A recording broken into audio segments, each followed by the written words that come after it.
Cowboys and Elves 7 by T. Martino. The stars turned overhead as the night wore on. Slim peered out into the dark from the glow of their campfire. "Somebody's standing out there on a horse. You can see him in the moonlight," Slim told Terry. "Damn, that's a big horse," she answered. "And that guy is big." "Well, he's coming down here. We better get ready. No knowing his intentions," said Slim.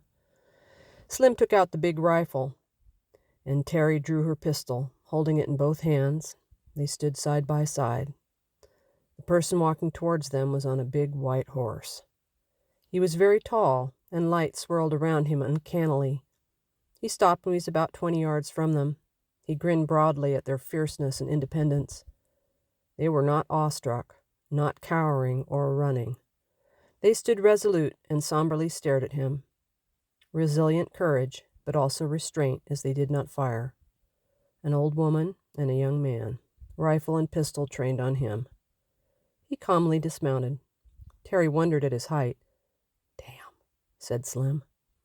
He strode quietly up to about 10 feet of them, and for a moment the three regarded each other. He held Terry's eye for a moment, and there in his hands was a coiled long rope. He crouched down, never taking his gaze from them, and put it on the ground. Then he turned, walked back, remounted his horse, and rode off. As soon as he was out of sight, Terry walked up and picked up the rope. Slim followed her. Slim said, "He's a cowboy. Look at the Honda." Terry looked towards where the stranger had ridden off, pondering. "I think it would be good to leave him something, as he was kind enough to bring us this rope." She took off her wild rag from around her throat. It had been her mother's, then took out her pocket knife that had been her granddad's, wrapped it in the scarf, and laid this on the ground where the rope had been placed. Slim thought a moment, went back for a metal camp cup, took his little flask out of his slicker, and unscrewed the top and poured whiskey into the cup, and then he set it on the ground. Terry nodded at that. "I think," Terry stated, "we've got to go find Finn and Tor." Terry was an excellent tracker, and so she looked for Finn and Tor's trail off into the woods. They led the horses so it would be easier to see the faint marks on the grass. Terry looked hard for sign. She thought to herself, Finn and Tor hardly bend a blade or stir a leaf. How can that be? She often missed the trail and had to backtrack and look closer. They came to a hollow above a high, rocky ridge. They could hear faint sounds of slow thunder coming from the valley on the other side. They high-lined the horses and crept up on their bellies to the top, where, hidden by tall grass, they could peer down. "What the heck is that?" hissed Terry. Slim answered, "It's bad. It is a bad thing." What they saw was a huge, dark, smoldering shape. They crawled back to the horses. Terry then told Slim, "There is a cavern back in there, and that thing appears to be guarding it. I wonder if Finn and Tor are trapped in there. We're going to have to free them." Slim asked, "How?" "We got to rope that demon thing," answered Terry. "We can't rope that thing. It's some kind of demon," Slim said. Terry then told him, "Why the hell not? What about the Knot in the Devil's Tail song?" Slim scoffed. That was a fictional ballad. Besides, we got no rope that could hold a demon. Did you see how big that sucker is?" Terry thought a moment. "Well, maybe we can trick him."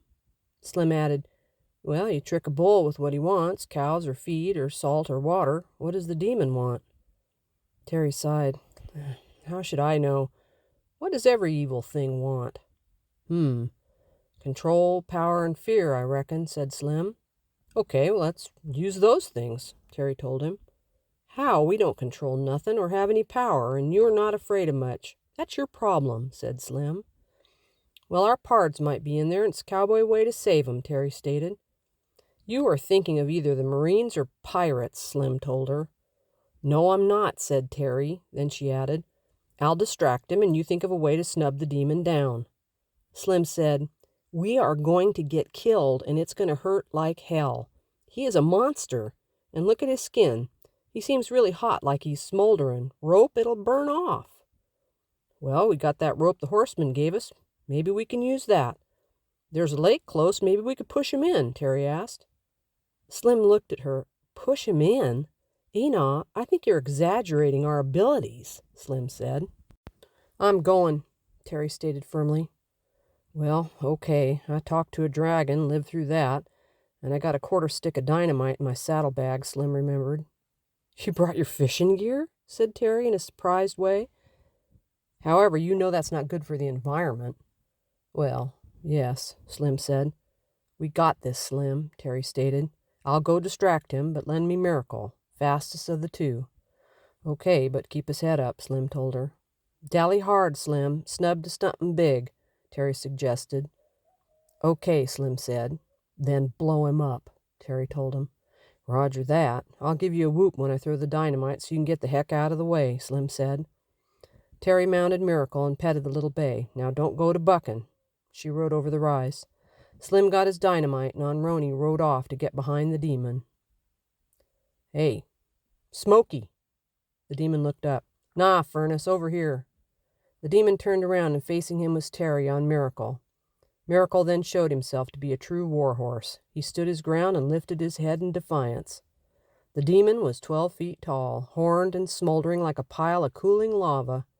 Smoke trickled from his nose and mouth. He seemed surprised at the sight of Terry. Terry thought, man, this thing is bizarre. Finn looked out from under the cave and grabbed Tor's arm. Elbereth, Tor, look. He saw the old Atani woman facing one of the most deadly enemies of his world. She was maneuvering the demon away from the cavern. If she can distract him, we might be able to defeat him or at least get away. Terry glanced at the cavern and could see 3 figures peering out. Where the demon had holed them up, they drew their swords. This made Terry laugh, and Tor, hearing her, said to Finn, The amusement of Verrier. Terry turned back to the demon. Come on, you giant pile of pumice. Don't have all day. She drew the .44 and took aim, one-handed, as she did not trust Miracle. She fired, and the bullet hit but bounced off. Miracle spooked off to the left, but did not buck. Dang it, Terry said, and undid her broken, short riata. She took up her reins, settled her hat, and galloped round the demon. She whacked him with the Honda end till the heat of the demon burned it away. Finn was sure he was going to see the end of his mysterious friend, but not alone. They ran out to fight beside her. The demon roared at Terry, and Miracle picked up his speed. 3 figures ran out from the cave, 2 shining and 1 a normal man. Terry caught a glimpse of them and wondered how they shone, and who the third was. Slim worked his way up from behind the demon, trying to figure out if he should head or heel. Terry kept galloping around him, doing circles, then wheeling a figure 8. She yelled at Slim, Heel him! Heel him! See if you can get him on the ground! Finn and Tor and the stranger ran in and hacked and stabbed at the demon, then would dart away out of reach. The demon swatted at Terry and picked up what turned out to be a long, smoldering bullwhip. Uh-oh, damn it, said Terry, wheeled Miracle and widened her circle to get out of reach. Slim got into position and threw the rope the horseman had given him. It threw with such accuracy and distance that Slim was heartened. He dallied a few raps, turned Roney, and then ran circles around the demon, then around a boulder that stood out from the side of the hill. The demon roared in anger at Terry and felt the rope that drew tight around his foot. He swung the whip and it cracked over Terry's head. Then with a sound of grinding boulders he fell amid a great shower of sparks and smoke and tiny bits of pumice. But then everything slowed in Terry's mind. She saw the shimmering horseman laying down the rope, and he was looking into her eyes. She suddenly yelled at Slim, Don't use the dynamite, Slim! Tie him off and we'll make a run for it.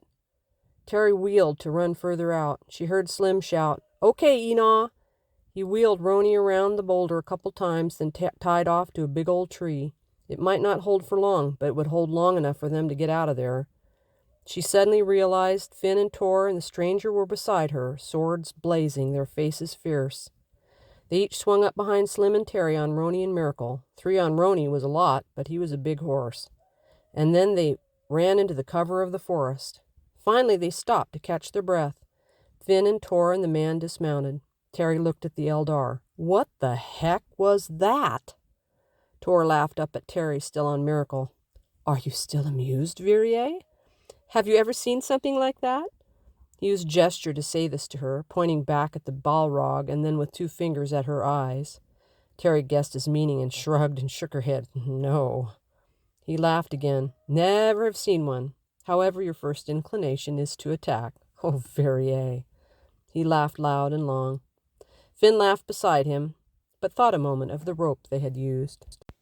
He told Slim and Terry, "Okay," in English.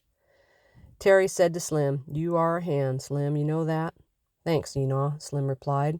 The strange man, bearded and tall, walked up to them both and took their hands and nodded seriously at them, then smiled a good big-natured grin. Terry told him, "Mister, you are kind of singed, but good to meet you."